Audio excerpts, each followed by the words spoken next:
Hello, everyone, and welcome to another episode with the World Affairs Council of Connecticut. Today is a very special episode, but before we get started, I want to remind everyone that we want you to be a part of the conversation. So please use the Q&A feature that's on the bottom of your screen to ask a question of our special guests today. And if you want to interact with your fellow attendees, and I hope that you do, please use the chat feature. So today's special episode is in partnership with the Consulate General of Israel to New England. And we're so happy to be working with them. And we also want to thank our Jewish Federation here in Greater Hartford for your partnership and those joining us from federations around the New England. So today we have two guests with us. We have Consul General of Israel to New England, Ambassador Zeev Boker, and we have Dr. Fahed Hakim. So we are so pleased to welcome this distinguished healthcare professional and doctor. Dr. Fahed Hakim is the director of Nazareth Hospital, EMMS, the largest medical facility in the Arab sector. He's here to describe the coronavirus experience in Israel from his perspective and to share his thoughts about the impact of the cooperation he witnessed and what's going on in the future. So without any further ado, I want to bring Ambassador Boker into the conversation. Welcome, Ambassador. Thank you very much. Good afternoon to our local listeners and good evening to our listeners abroad, especially in Israel. On behalf of the Consulate General of Israel to New England, I welcome and I wish to thank our partners, this Connecticut World Affairs Council, for working together with us to present this very, very important topic. I also would like to thank the staff of the Israeli Consulate for their vision in conceiving of the planning today webinar, especially Ruth, highlighting Israeli minorities. And last but not least, I wish to express sincere appreciation for Dr. Fahed Hakim in Nazareth for taking time away from his busy schedule to share his insight with us today. In a recent article in The Atlantic, the acclaimed Israeli journalist Yossi Klein-Levy declared that the coronavirus pandemic represents what he called the Israeli Arab moment. He pointed out the Israeli national healthcare system has historically been the best area of full integration of the Israeli society. Nearly 50,000 fifths of the Israeli doctors, a quarter of the nurses, and almost half of pharmacists are Arabs. Arab doctors at hospital department and emergency rooms and Jews and Arab patients and their families encounter one another most intimately into the hospitals. This level of integration has only been enhanced during the COVID-19 crisis. Relationship between Jewish and Arab Israelis, whether as patients or professionals, have become much more frequent and visible to the entire society. Indeed, there was a photo went viral on the social media and the two Israeli paramedics taking time of day to pray, Arab prayer, and met in a Jew wearing a ritual head covering and prayer shawl that symbolize the growing closeness of these two sectors. On a personal note, I am very familiar with the Israeli healthcare and its close connection with the Israeli Arabs. My wife, Professor Tali Kainan Boker, is the head of the Israeli CDC as the Minister of Health and continues to instruct many Arab Israeli students at Haifa University, while my sister, Professor Hannah Mandel, as an MD in Rambam Hospital in Haifa, has worked with many Arab colleagues and treated many Israeli Arab patients in northern Israel. The coronavirus has been an ongoing public health nightmare, but within every crisis are opportunities, which Israeli democracy appears to be building on. We look forward to learning more about the front-line experience of Dr. Hakim today and his perspective on the impact of pandemic had had on the Arab and Jewish integration in Israel. Good luck and thank you again. Thank you so much, Ambassador. Dr. Hakim, thank you so much for joining us today. I'm really pleased to be here with you tonight. Thank you. So I know that your hospital in Nazareth and Nazareth itself is a very unique and special place within Israel. Can you tell us a little bit about the background and where you're sitting today? Yeah, thank you. Thank you, first of all. Thank you, Megan, and thank you for everyone that is again with us today. Good afternoon all over the States, and good evening for the people here in Nazareth and in Israel and the Middle East. Yes, it is. The Nazareth Hospital EMMS is actually the largest Arab facility in the area. It was actually established almost 160 years ago in 1861. It's a Christian organization that was sent to the Holy Land to be establishing a healthcare system here in the Holy Land. And since then, since its inception, it's the giving and caring for the population. Doesn't matter what kind of population around is the matters, the things that we put here on top of our like knowledge and extremely important faith here. So basically, we're a hospital that started with a 4-bed, very small facility, and today gives around 500,000 population its services. The catchment area of the hospital is very large, and it's a general hospital that here now, and again, we'll hear in a minute, in the corona pandemic, we will set up in the front roles of what to give and to care for humanity. Another thing is important to see that when you look at the Israeli population, the whole population of Israel, we're talking about around 9 million people live in Israel. Most of them, 74%, is Jewish population. The rest are non-Jewish, and part of them are Arab population, about 21%. Christian minority into the minority is too small. So we are actually, the Christians in Israel are about 2% in all the country. But still, the facility that we run here is in a Jewish country as a Christian organization, but most of the people that get services here are non-Christian.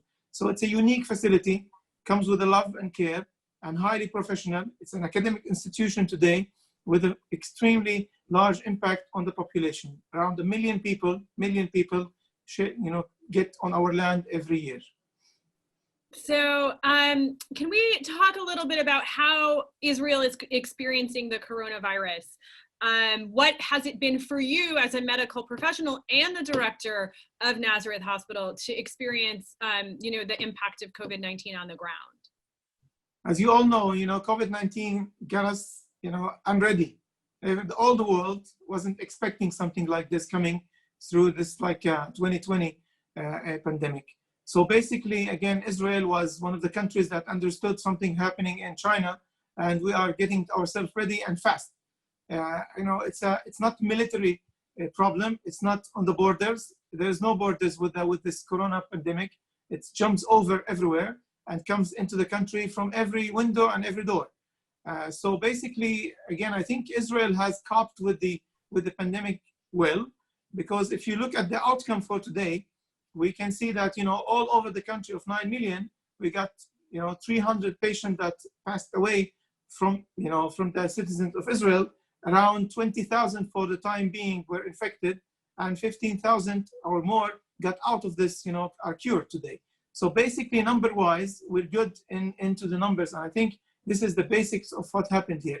Being in a sector, and Nazareth sits in the periphery of Israel, and sits in the Arab, mostly in the Arabic sector. Israel is a small country, but it's very unique, as it is. Most of the healthcare system is spotted in the middle of the country in Tel Aviv area, and most of the hospitals are sitting there. In the periphery, we lack out of unique services that patient one we need to take care. So basically, it was very hard and very tough to understand how to deal with the pandemic. From my side, as a hospital director, was even tougher. Finding ourselves in a time that you are having a kind of setting up a scheme to grow and to facilitate and to maneuver professionally. And one day you've been asked to be ready for Corona, and something that you don't have more knowledge about how to deal with and how to cope with. So what, over the last several weeks, we've been talking to a lot of people who have been describing different sort of national strategies around COVID-19 and battling the coronavirus. How would you characterize how Israel's strategy, how they developed that strategy in the approach to responding to this pandemic?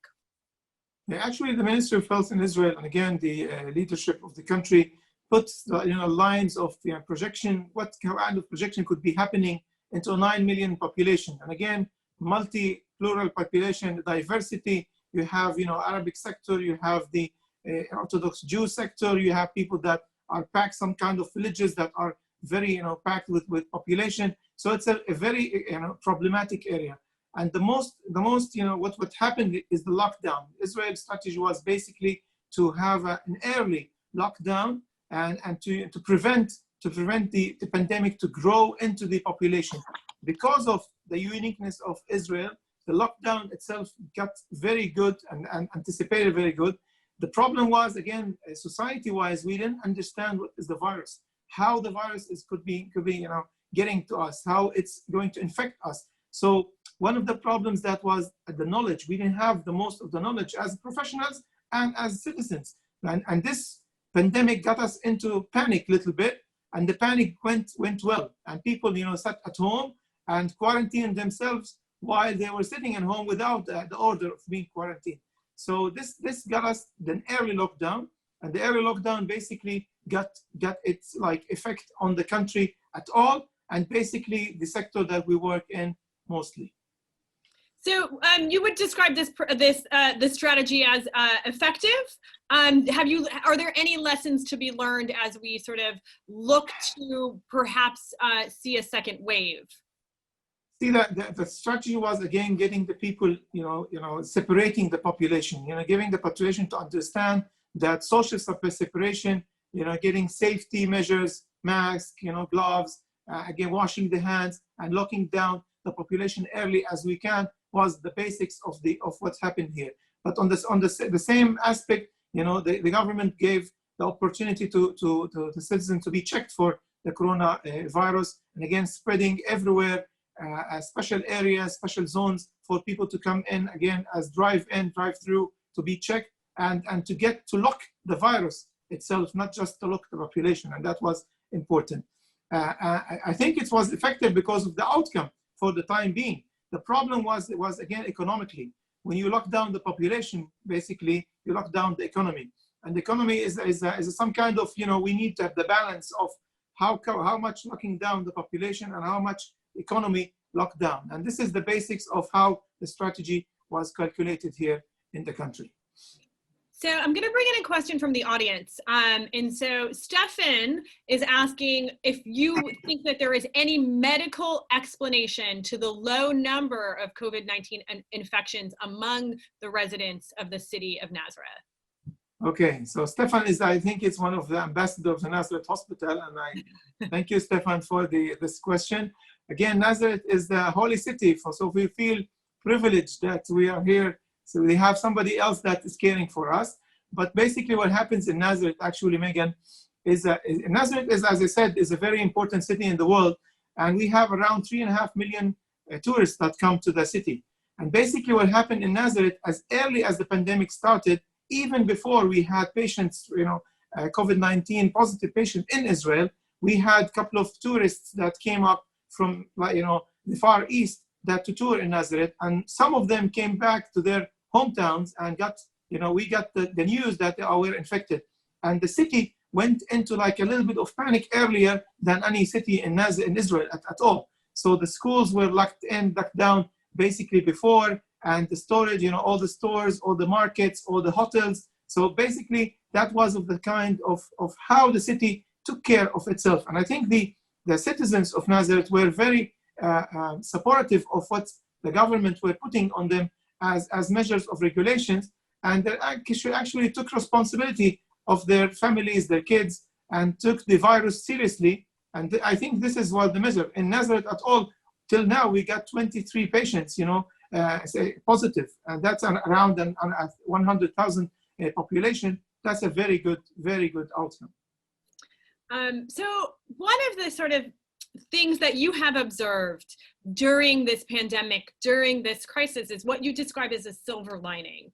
And that has to do with the relationship between Israeli Jews and Israeli Arabs.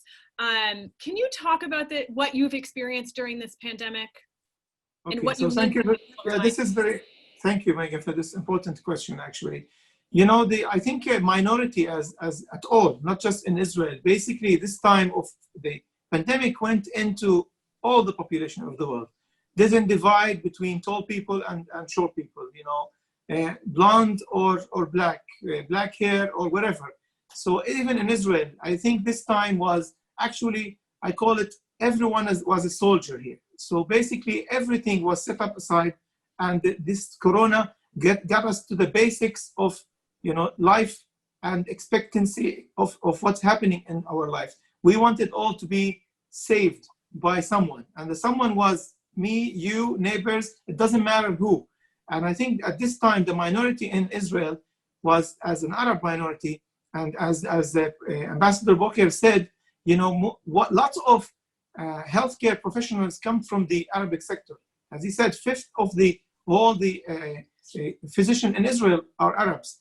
A quarter of the nurses, half of the pharmacists. So basically, there is no family in the Arabic sector that doesn't have someone that works in the healthcare system. So people needed the knowledge, and I think in this pandemic, we had one major lesson. We call it the silver lining. I think the lesson was to be, practical, to be not opportunistic, to sit on the wall and say, I didn't give me, this is discrimination, there are gaps, and we know there are gaps and still gaps, but this time was, okay, let's fill the gaps and then have a discussion about that. So, the people in the healthcare system, emerged into some kind of a lot of activity. A committee was formed, what they call the follow-up committee in the healthcare from the Arabic sector. The municipalities, the head of municipalities were in, all the citizens were out to get what the problems are, and let's deal with them. Let's go to the government, let's go to the IDF, let's go to the heads of heads of the country and ask. Even the Knesset members, the Arabic Knesset members, were very happy to help to facilitate this filling the gap, not in order to open the gap and put it in the media and say we didn't get. On the contrary, they were happy to come and get a Zoom meeting, a person or whatever, to start up facilitating and closing the gap and finding the solutions, and not just putting the problems on the table. Do you have any, maybe a story or an anecdote or a specific example of what you've experienced during this time that sort of illustrates the cooperation you're talking about? Yeah, I literally in the start of the pandemic early in February, as the state of Israel understood that there are two major populations that could be in risk. The Jewish, like Orthodox Jewish population that are lots of big families, and the same in the Arabic sector. But on that time being, the government of Israel and the Ministry of Health starting putting regulations basically to all the country, just in Hebrew. So people that are like elderly people that are in risk for the pandemic couldn't get this digital and Facebook and on Twitter and on other digital formats to get all the regulation information. And again, the Nazareth Hospital took this leadership in order. We started with translating all the regulation and all the measures that Ministry of Health put. But on the same time, we set up a letter to the General Director of Ministry of Health asking to find a way to get to the media and put this on the top. And actually, in a couple of weeks after this the pandemic started, the Ministry of Health itself understood that this is a gap and we need to fill it. And they found a company to take over all the Arabic translation and Arabic media to talk to the media. They put a physician to talk to the population, and differently to minorities.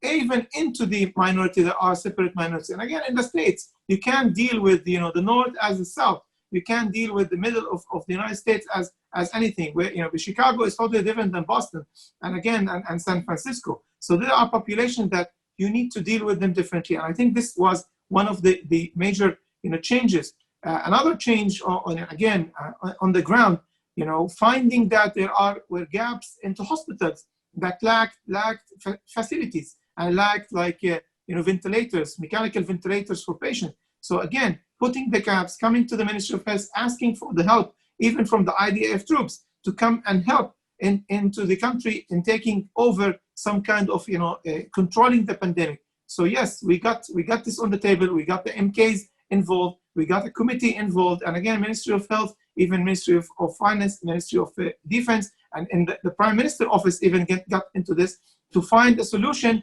for this kind of a situation. And again, coming to that, showing that when you integrate, you want to integrate between the Jewish and the Arab population, it's a great integration. You know, Nazareth sits in an area beside Nazareth and around Nazareth. There are lots of Jewish cities and villages. Again, the heads of municipalities went together to ask for the region. It's not just Arabs and Jewish. We are all in the same pandemic, and we sit on top of each other. This is not a, you know, we don't have distances like United States. So whole country is like a, 200 or 300 miles long. So it's nothing for as a distance.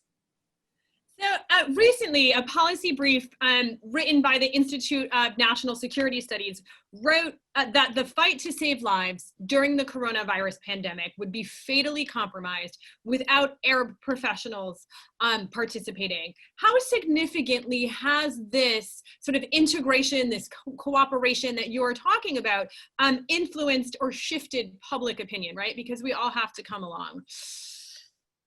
You know, I'm not a politician myself, but I'm a professional. But I think, I think that generation-wise, something is getting in, and something is I think, coming back to the corona itself, it's got us to the point that we understand that we need to live together. We need to find the solution together. And I think, yes, the Arabic sector got the lead here in some really places, some places like in Nazareth, in Haifa, in all the north of Israel, in the south, there are lots of leaders that took over a very step change into getting all the population. And again, in the Jewish sector, a lot of Jewish people came to say thank you that we are going together. Our hospital itself found a major impact of being the one that stand in front of the population. As I told you, we're 160 years here to serve population. We don't look at like the color of the guys that come and get treated here. And I saw that, people, even donation-wise, people came with money and put their money and budget into the hospital that is an Arab facility in Nazareth, and from the Jewish population to say that we are here together. Thank you for helping us save each other. And I think this is a very important knowledge to put. People even from abroad try to help and say, okay, we can see that this is a major facility that, again, combined and integrate all the population of Israel as they are, population that out of need. And I think, yes, the Arab sector went up high, and I hope that, the Jewish sector and the Arabic sector will be always integrating, and not on the, politically, we'll put the politics aside. It's always we have a major, some kind of differences that we need to solve. Some of them are major, some of them are practicalities. But I think at this time, the ground was different. We had a stand that even the politicians, even the professionals, even the citizens have to march together. And as I said earlier, all the citizens of the country were soldiers, were called to duty. And this is the main issue, called to duty. The virus could hit you without, shooting at you. You just cough. And this is, again, a situation we needed all to deal with. So I guess, the natural next question would be, how do you think that this improved cooperation will continue as Israeli society begins to emerge from this pandemic? This is, again, not easy question. And again, the problem always that, we have, sometimes we forget fast what happened, and we don't need to forget. And this is, again, the people that are hearing us today and the people that, we could influence them. We have a duty here. We have a job to do. And we have the job to say to ourselves, we can't go back to the point we started with before the pandemic. The pandemic was a bad thing to happen to the world. Okay, but the world itself, minorities everywhere in the world. And I think that, the solution that will happen in Israel between the Arabs and the Jewish sectors need to show all over the world that even, this kind of problem that is, years and years, 10 years is here. There, we need to find a way to integrate at the end of it, to be practical in our life, on a basic life. And this is again for our leaders, for the people that are leading the country, for us as professionals, to find the way to continue this activity all the year, and not just to wait for pandemics to come to be like together saving lives. I think we have a way, we have a will, and we have a need. And all those, when they come together, as it came with the corona pandemic, we found ourselves like fighting together, shoulder to shoulder, and again mind to mind, and putting all our hearts together on the same spot. So I want to encourage the audience to continue asking questions of Dr. Hakim. Again, please use the Q&A function. And so a question from the audience is, what is this opportunity unique in your experience? Have opportunities for this cooperation existed before, or is this presenting an entirely unique situation? Again, it always has, we had always this, situations, but not in this impact. As you probably understand, the corona was a heavy impact all over the country. It wasn't an specific area, in the north or the south or near the shore. It was everywhere. And I think the impact of this, getting us as a human beings, we look at that, when you look at the Maslow pyramid, we get down to the basics. We needed life. We need basic life, We're not talking about now leisures of the life, which is just the basics. And when we got to the basic, we understood, all of us, that we are at the end of it human beings. And again, as Ambassador Boker started with his presentation, Dr. Hannah Mandel, Professor Mandel was one of my main mentors in life. I think, working with Hannah, and she treated, I think, patients in the Arabic sector more than she treated patients literally in the Jewish sector, because of her background in metabolic and genetic diseases. So basically, we are here always. We have this opportunity to find the way to do it. It's all about ourselves and the uniqueness of you and me. And I think we took over this opportunity to deal with this and to put this on the table. Yes, there will be options, and I think now we'll have more options. We need to facilitate those options and to find the way to put them on the table, not waiting for another pandemic to happen in order to be together. So a few questions from the audience about sort of the state of the coronavirus in Israel. Okay. Would you say that Israel is now going through a second wave? Are you still in the first wave? Where is Israel at on sort of those curves? Yeah, so again, we had the first wave, and I think we went down as a very good, we got to the numbers of getting to 10 or 20 patients infected in a day.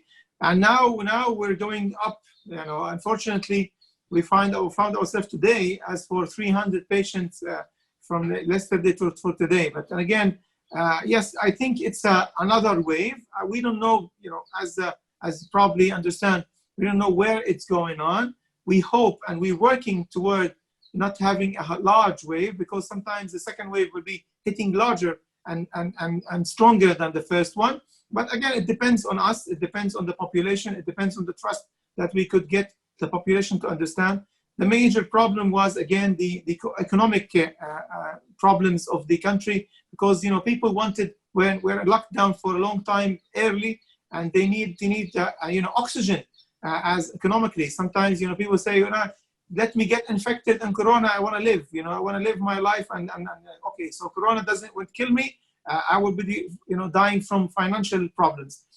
And again, when the pandemic was here, Megan, it was amazing to see cases that in hospital, some people didn't come to hospital. They were afraid to get to the hospitals, because hospitals were like masked as infected areas. And people, we had people that actually died at home, from heart attacks, from strokes, because they didn't seek a medical or healthcare systems. We had, some couple of cases of people trying to commit suicide, and not just dying from corona. And again, it was a crazy, situation. And I think today we are struggling with the setup of the start of the second wave. We need again to come to the population, to assure them that we can go over that as we did with the first wave. But again, literally, we know today more about the virus. We have more knowledge. The hospitals are more ready, but the population now need to be strengthened in how to get this out. Again, social distancing, masks, gloves, or even just washing hands. It's very important in this situation. We're coming to the summer, and summertime is always together. People are gathering, weddings. I don't know if you've been to a wedding in Israel or the Arabic sector. It's 500 to 1,000 people are invited, and it's a lot of we are as a population, and we didn't talk about that, but Israeli population, in the Arabic sector is it's a very not elderly population, but it's a very ill population because it lives in the unique area in the periphery, and some of them have more diabetes, more heart problems, more hypertension, more dialysis, and more of all the medical problems. And now, and again, socially, as we love to hug, we love to kiss, we have all this like a very energetic and warm care. So today it was very hard to say, don't hug your mother, don't hug your children. So that, and again, basically, we are a very warm population. We love to invite, we have love to host. And again, so it's not just a social distancing. It's a very, cutting the socialism, the way you treat yourself as a social leader. So yeah, that sort of brings me to another audience questions about COVID fatigue. So here in the US, we keep hearing about this, though, as we've all been in quarantine for so long, and as we're starting very slowly to reemerge, that we're finding people have grown very tired of it, and they're starting to sort of get more lax with some of the regulations and protocols and procedures. Do you think that within Israeli society that you're experiencing this COVID fatigue as well? Again, fatigue will come into every society. My kids went into quarantine because somebody was infected in their school, Baptist school in Nazareth. So again, but again, so thank God nobody was ill after that. But I understand the quarantine fatigue. But on the contrary, we need to have a kind of a solution of getting people, not all the population in lockdown and not in quarantine. Today, what every country is dealing with. After you have a whole country pandemic, you're trying to lock down the virus in areas and separate the virus from the population, or the population again separate the infected population from others. Even here in the country today, we're not trying to lock down all the country or quarantine all the population, but basically if it's a village or even a street or even a neighborhood, so that you have numbers that are growing higher, to try to quarantine that. Yes, fatigue is fatigue, but at the end of it, we're in a war, and in a war you're fighting. And again, this virus comes from everywhere. Sometimes it's through the door, sometimes through the window, and you don't understand if it's like you put your hands on the table and you shake hands, or how much it would be like affecting us. But basically today, with the knowledge that we have, people had the understanding of what is actually safety measures, basic safety measures. We know how to deal with the mask, how to deal with the social distancing. And I think we can understand the fatigue, but we need to deal with it in a separate way, an instant way, to get the people to go out, to have a little bit of oxygen, to get them to work, to get them, and again, but you can see, we can Zoom. We learned about how to use the digital media and Skype and Zoom and Facebook and more of this digital measures to get people to know each other from all over the world. So when we're looking at Israeli society or society in general, we often talk about generational change. So there's a question from the audience about, do you think that the younger Arab Israelis feel a greater sense of belonging into Israeli society as a whole, maybe more so than the older generation? I'm not sure this is the right, no, I don't think so. First of all, I think, the same basic problem that the generation is coping with in the side of being an Arab sector in Israel, in the periphery of Israel, are the same. We still have major problems, and again, dealing with them differently. This is, I think, the main thing is how practically we are dealing. So it's putting the problem and trying actually to find the solution. Okay, and sometimes finding the solution, you need a partner. And you can't be a minority and you sit aside and always say, I have a problem, I have a problem, I have a problem. And I think this is the time that the change haven't happened just into the generation-wise. I think all the generations are getting understanding. And I think it's all over the world. You know, today, when my kids play, you know, on the their Xbox or whatever, they play with people in the States or in China, and they don't think about borders anymore. And in their mind, you know, state of mind, they're feeling, you know, it's a global, we are the same, you know, and I think this is some kind of a change in the mindset. I think from the professional side, as a hospital director, you know, we are a, you know, bigger facility in the Arabic sector, but we are still small facility as a hospital in Israel. And if we want to be integrating and we want to help our society, we need to find partners. And partners are in other hospitals, in sick funds, in HMOs, in the government, in the international society, people that are, you know, giving us funds and donations and philanthropy. There are lots of areas that you can find the solution. I think this is right. Generation is changing. The problems are still, and we're trying to solve them, I think, differently. So a little bit of a pivot with this next question. Someone from the audience wants to know sort of how is the morale of your staff at Nazareth Hospital? How is everyone doing? I know here in the United States and around the world, so many of us are just applauding the wonderful heroes that work in our hospitals. So how's everyone doing at your hospital? Great. So again, I'm really proud of the staff of the Nazareth Hospital. I think, you know, people here, and you don't know much about this facility, but basically when we said, you know, we come here with faith, we come here to give, we come here to care. And I think the staff of the Nazareth Hospital basically stand, you know, in front of the virus. And I said that a couple of weeks ago, you know, while lots of people were sitting, you know, shaking in their homes, you know, the healthcare system to look into the virus into the eyes and again went into a fight.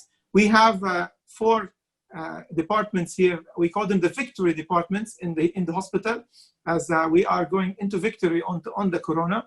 And again, we had patients here, and I think the morale is very high. We thank God we didn't have any infected staff, and we had a couple of those that we had to go into quarantine, but we are very low in numbers. And again, the corona patients that were admitted today, as for today, we don't have any corona patients admitted. Our ER is working so hard. Again, we had an event in a nearby school here that they had 5 infected patients today, and we had a lot of you know, asymptomatic people that came to be checked in our. We have a new biological ER. We put a special facility in front of the hospital, you know, separated from the patient care, that we can continue, you know, getting people into labor, getting people into the OR, and getting people to be in, you know, as a stroke unit for the intensive care or other measures. But basically, morale is high. You know, as we talk about, again, coming back to diversity and coming back what happened into Israel, you know, in we had the Air Force in the Independence Day of Israel, they had a very nice, you know, saluting flight all over the country, but they skipped our facility, and unfortunately. And the same day, we had the head of the police here, department, that saw that something wrong happened, and got the police troops into the hospital with a helicopter chopper on top of the facility, and again, saluting the staff.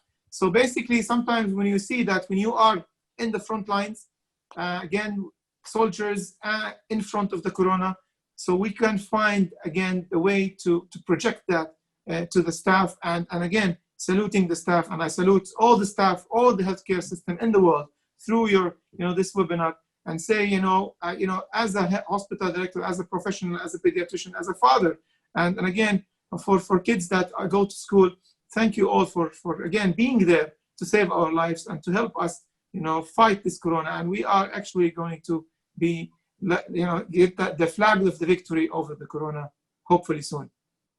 So there's a question about how or if the coronavirus has impacted, you know, the food supply chain in Israel. We know that we're seeing those sort of disruptions in the supply chain here in the United States. Is Israel experiencing the same sort of issues? Food supply. Food supply. Or do people have enough food? Okay, so basically, yes, we had enough food. Again, the strategy was of the Ministry of Health, and again, the Israeli leadership is not to, even in a quarantine time, they had to give, people the opportunity to go out and get, food supply in specific hours, and then never shut down the basic food supplies. Again, for, basic milk, bread, and the basics never shut down everywhere. But some of the villages that had a very high numbers where they were under siege, again, basic food was again helped by giving the population and again donated by some people, and lots of people went in. Again, here I can say that the society, the volunteering helped, the one another area that was very high, and I think this is very important everywhere in the world, that lots of people were sitting at home, no job, no work, but they were engaged into a lot of volunteering. And we had tables of people that, youngsters and elderly, to ask about, elderly people in their neighborhoods were like, collecting the data, collecting what are the needs in the houses, and delivering delivering all the needs to the people that cannot go out or even in quarantine. And I think this is a nice initiative that we saw around. Again, hospital-wise, we got a lot of food of everyone here around. Nazareth is a very nice city of hospitality. I don't know, and we have a very good, food suppliers. The restaurants are unique here in the city. And again, I host you all, everyone that hears me today, to come not to the hospital, come to Nazareth and be hosted in our hospitality in the market in the old city, and then again Marysville and all the churches that we have. Lovely place. So, Dr. Hakim, so one of the questions that has been recurring here is the sort of the fight or the competition to develop a vaccine. How far along do you think Israeli companies are coming? Do you think that there's a potential of the vaccine being developed in Israel? Yeah. Okay. So this is now, again, as you understand, today the company that will put the vaccine first is the one who is going to get, hundreds of millions into this activity. Yes, there are companies in Israel, and we know about, people that are fighting today. Everyone's trying to get to the trials, to human trials, and to try to make it happen. I think we have time. I'm not sure it will happen in a next couple of months, but again, if we find a solution, there are already trials in a human based trials. But even if we find them okay, we need another assurance again, and then FDA and all the approvals from those sides. And again, hopefully, this is one of the things that we need as the whole world population, not just in Israel, but Israel, as you know, have been always step forward in innovation and in scientific activity, and lots of facilities are actually working very hard to find solutions in vaccine, and again, in medical. Our facility too, we're active into a lot of medical innovation. We have 3 medications that we are trying actually in this facility for the corona, special medication that were developed actually in the sector, in the area, coming from the Arabic facility, and some kind of from our food, special things that we could again engage into antioxidants and antiviral infections, and hopefully we'll find some solution one day. So Dr. Hakim, we're almost out of time, but I want to ask you to close with maybe the thoughts you have for everybody listening in the audience about, as we go through the weeks and months and years ahead, the lessons that we can learn, the lasting impacts that might, sort of like the cooperation that you talked about. What message do you have for the audience? First of all, thank you, Megan, and thank you everyone that are sharing our webinar today. I think the major lesson that I think the initiative comes from us. And when you have a problem, you just put your problems on the table and try to deal with them. My late past father taught me something in my life. If you're under the table, if you go up, while going up, you get stuck because you're under the table. And you go up on the table, and you can just fly, and then the sky is your limit. And I think together, everyone understands that we all have problems. Minorities all over the world have problems. But today, you need leadership, you need initiative, you need to be practical, and you need to be professional. And when there are gaps, when you put them on the table, again, dealing with them in a professional way, always you can find solution. With faith of our Lord, of faith of ourselves, and faith of the population that you're serving, always the problems will be solved. And I think this is my main issue that I put here in the facility.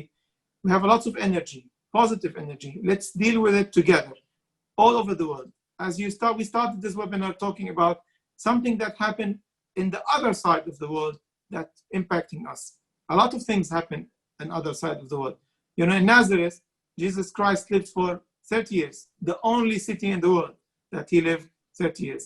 And this projected all over the world, without the net, without the Wi-Fi, without anything. And this is a lesson to learn. Again, from humanity-based, everywhere, everyone, you, me, others, could impact society. And this is the main lesson. In the Arabic sector, we have a leadership, very positive leadership. New, old, doesn't matter. But they're looking differently at the situation in the Jewish sector too. And I hope together we will we'll get a new country, new Middle East, a new world.